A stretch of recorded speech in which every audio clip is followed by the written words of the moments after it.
అదిరన్ temple tree future సిటీకి దగ్గరగా open ప్లాట్లు మీ భవిష్యత్తు కోసం సరైన పెట్టుబడి.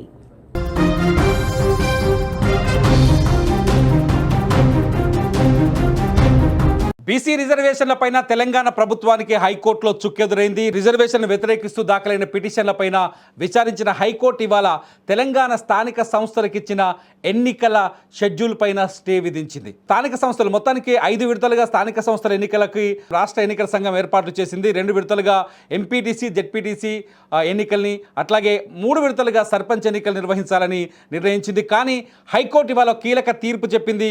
ఎవరైతే 42% రిజర్వేషన్లు వ్యతిరేకిస్తూ హైకోర్టుకు వెళ్లారో ఆ పిటిషన్ల పైన విచారణ జరిపిన కోర్టు ఇవాళ కీలక ఉత్తర్వులు జారీ చేసింది. జీవో నెంబర్ 9ని ఏదైతే తెలంగాణలో బీసీలకు 42% రిజర్వేషన్లు కల్పిస్తూ జీవోఎంఎస్ నెంబర్ 9ని విడుదల చేసిందో తెలంగాణ ప్రభుత్వం, ఆ జీవో పైన స్టే విధిస్తూ హైకోర్టు ఉత్తర్వులు జారీ చేసింది. అంతేకాదు ఇవాళ విధించిన స్టే పైన కౌంటర్ దాఖలు చేయడానికి ప్రభుత్వానికి 4 వారాల గడువిచ్చింది. రాబోయే 4 వారాల్లో ప్రభుత్వం స్టే విధించిన ఉత్తర్వులపైన కౌంటర్ దాఖలు చేయాలని సూచించింది.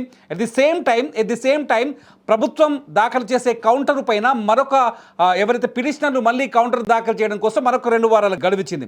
మొత్తంగా ఇంకో 6 వారాలకి కేసు వాయిదా పడిందని చెప్పాలి. ఈ లెక్క ప్రకారం తెలంగాణలో ఇప్పట్లో ఎంపీటీసీ జెడ్పీటీసీ సర్పంచ్ ఎన్నికలు లేవని చాలా స్పష్టంగా అర్థం చేసుకోవచ్చు.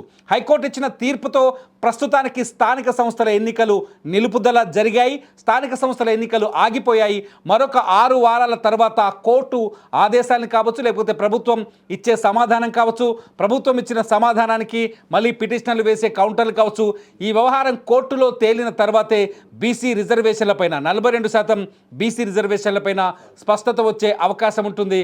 లేదంటే ఆ తర్వాత ఎన్నికలకి వెళ్ళే అవకాశం కనిపిస్తుంది. ప్రస్తుతానికైతే తెలంగాణలో స్థానిక సంస్థల ఎన్నికలు నిలిచిపోయాయా అని ఆలోచిస్తే నిజంగానే నిలిచిపోయాయని భావించాల్సి వస్తుంది. ఎందుకంటే ఆ హైకోర్టు విధించిన స్టే ప్రకారం ఇప్పట్లో ఎన్నికలు అంటే ఇప్పుడున్న మొన్న ప్రకటించిన షెడ్యూల్ ప్రకారం ఎన్నికలు జరిగే అవకాశం లేదని స్పష్టంగా అర్థమవుతుంది. మొన్న ఇచ్చిన షెడ్యూల్ ప్రకారం కావచ్చు, రిజర్వేషన్ల ప్రకారం కావచ్చు, రిజర్వేషన్ల ప్రక్రియ తేలేదు కాబట్టి ఎన్నికల ప్రక్రియ ప్రస్తుతానికి ఆగిపోయిందని చెప్పాలి. ఈ అంశంపైన మనతో మాట్లాడడానికి లైవ్లో జాయిన్ అవుతున్నారు అడ్వకేట్ కోమిరెడ్డి గారు. సార్ నమస్కారం. సార్ నమస్కారం అండి. సార్ అసలు కోర్టు ఏం చెప్పింది? సార్ కోర్టు ఏం చెప్పింది, ఏం జరగబోతోంది? ఈ రోజు ఏదైతుందో వాదనలు పూర్తయ్యాయండి. వాదనలు పూర్తయిన తర్వాత హైకోర్టు ఏదైతుందో మధ్యంతర ఉత్తర్వులు ఇచ్చింది. మధ్యంతర ఉత్తర్వులు ఇచ్చి ఏదైతే జీఓఎంఎస్ నెంబర్ 9 ఉందో దాన్ని స్టే చేయడం జరిగింది. ఇప్పుడు దీంతో ఇప్పుడు స్థానిక సంస్థలకు షెడ్యూల్ విడుదలైంది.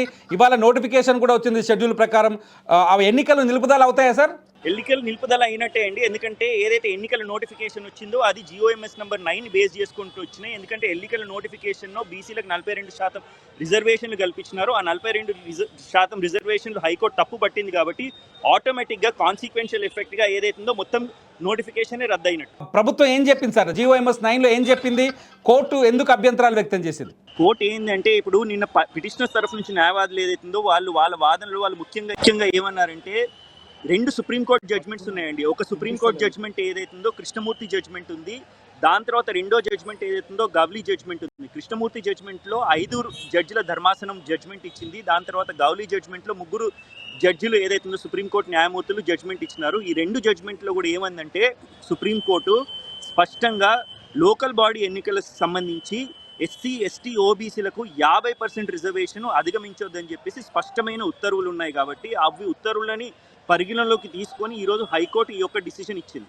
Thank you for joining sir. యాక్చువల్గా ఇది ప్రస్తుతానికి 50% సీలింగ్ని దాటుతుంది అనేది ప్రధాన అభ్యంతరంగా కనిపిస్తుంది. కోర్టు ముందు పిటిషనర్లు వాదించిన వాదన ప్రకారం 50% సీలింగ్ ఏదైతే రిజర్వేషన్ల మొత్తం 50%కి మించకూడదంటూ గతంలో సుప్రీంకోర్టు గైడ్లైన్స్ ఏవైతే ఉన్నాయో ఆ గైడ్లైన్స్ని దాటి 50% సీలింగ్ దాటుతుంది. కాబట్టి ఈ రిజర్వేషన్ల ప్రక్రియ చెల్లదు అని ప్రస్తుతానికి జీఓఎంఎస్ 9 పైన తెలంగాణ హైకోర్టు స్టే విధించింది. ప్రభుత్వం కౌంటర్ దాఖలు చేయాల్సింది. అంతేకాదు ఈ రిజర్వేషన్ల ప్రక్రియ ఆధారంగానే ఏదైతే జీఓఎంఎస్ 9 ప్రకారమే స్థానిక సంస్థల ఎన్నికలకి ప్రభుత్వం నోటిఫికేషన్ జారీ చేసింది.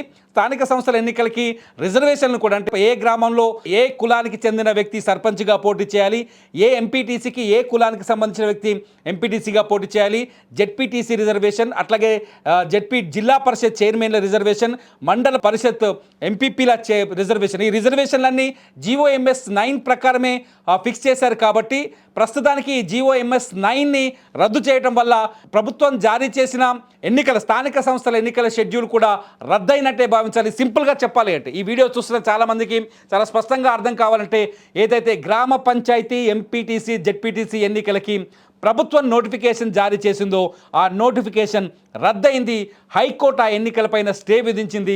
రిజర్వేషన్ల ప్రక్రియ పూర్తయిన తర్వాతనే ఏదైతే రిజర్వేషన్లు వివాదాస్పదంగా మారాయో ఆ రిజర్వేషన్లపైన 42% బీసీలకు రిజర్వేషన్ ఇవ్వాలన్న అంశం వివాదాస్పదంగా మారిందో ఆ వివాదం తేలిన తర్వాతే ఎన్నికల ప్రక్రియ ముందుకెళ్లే అవకాశం కనిపిస్తుంది. ప్రస్తుతానికైతే ప్రభుత్వానికి హైకోర్టులో ఎదురు దెబ్బ తగిలిందని చెప్పాలి. 4 వారాల్లో ప్రభుత్వం హైకోర్టుకి తిరిగి సమాధానం చెప్పాల్సిన అవసరం ఉంది. హైకోర్టుకి ప్రభుత్వం చెప్పే సమాధానం పైన పిటిషనర్లు కూడా మళ్ళీ కౌంటర్ దాఖలు చేసే అవకాశం ఉంది. కాబట్టి వాళ్ళకి కూడా 2 వారాల గడువు ఇచ్చింది కోర్టు. మొత్తంగా 6 వారాల వరకు, అంటే దాదాపు నెల పైన, దాదాపు 6 వారాల వరకు, అంటే నెలకు పైనే ఎన్నికలకైతే అవకాశం లేదు. ప్రస్తుతానికి సర్పంచ్ ఎన్నికలు, ఎంపీటీసీ జెడ్పీటీసీ ఎన్నికలు ఆగిపోయాయి.